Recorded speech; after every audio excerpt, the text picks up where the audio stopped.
অর্থনীতি শিক্ষা দেশ গড়ার দীক্ষা প্রতিপাদ্য নিয়ে বাংলাদেশ ইকোনমিক্স অলিম্পিয়াড অর্থনীতিতে সবচেয়ে উজ্জ্বল তরুণদের মনোনিবেশ তৈরি করছে।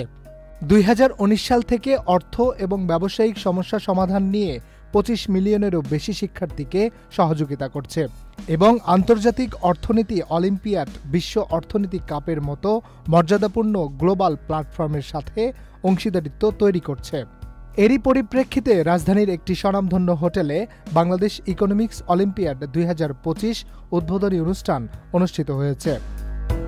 এই সময় অনুষ্ঠানে উপস্থিত ছিলেন বাংলাদেশ অর্থনীতি অলিম্পিয়াডের chairman doctor Hossain Zillur Rahman, Bangladesh public service কমিশনের সদস্য অধ্যাপক চৌধুরী সাইমা ফেরদাউস, বাংলাদেশ ব্যাংকের governor doctor Ahsan H Mansur, Bangladesh ব্যাংকের ডেপুটি গভর্নর MS নুরুন্নাহার।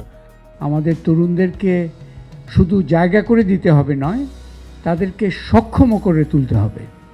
তারা আজকে জাতীয় জীবনে নানাভাবে ভূমিকা রাখবে, কিন্তু সক্ষমতা, দক্ষতা এবং এক ধরনের নৈতিক দৃষ্টিকোণ সম্পন্ন দক্ষতা নিয়েই তারা সার্বিকভাবে জাতীয় জীবনে যে ভূমিকা রাখা প্রয়োজন সেই ভূমিকা রাখার চেষ্টা করবে।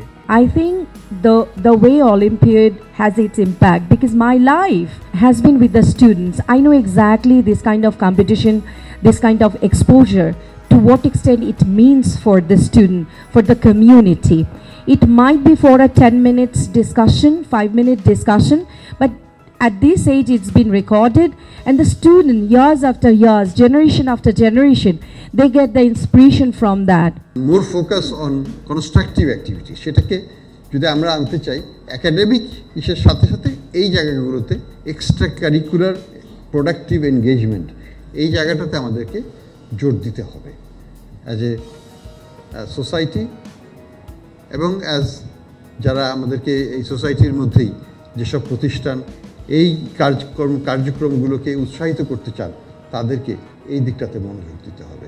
ইকোনমিক্স অলিম্পিয়াড, এখানেও যেহেতু কম্পিটিশন, এখানেও স্টাডি করার একটা স্পৃহা আসবে। আর এটার হিস্ট্রি 2019 থেকে শুরু হয়েছে, 2024 পর্যন্ত যারা পার্টিসিপেট করেছে বিভিন্ন কান্ট্রির সাথে, এর মধ্যে বাংলাদেশের অর্জন, বাংলাদেশের স্টুডেন্টদের, স্কুল কলেজের স্টুডেন্টদের অর্জন বেশ ভালো। এছাড়াও উপস্থিত ছিলেন BDEO কার্যনির্বাহী কমিটির সভাপতি আল আমিন পারভেজ সহ বিভিন্ন ব্যাংকের কর্মকর্তারা। যদিও কোভিডের মধ্যে বাংলাদেশ টিমের অর্জন অনেক বেশি ছিল, এর পেছনে আসলে ছিল কিছু মানুষের নিরলস শ্রম। আয়োজকরা মনে করছে তাদের উল্লেখযোগ্য অর্জন, আন্তর্জাতিক প্রশংসা এবং ভবিষ্যৎ অর্থনীতিবিদদের ক্ষমতায়নের জন্য তারা প্রতিশ্রুতিবদ্ধ।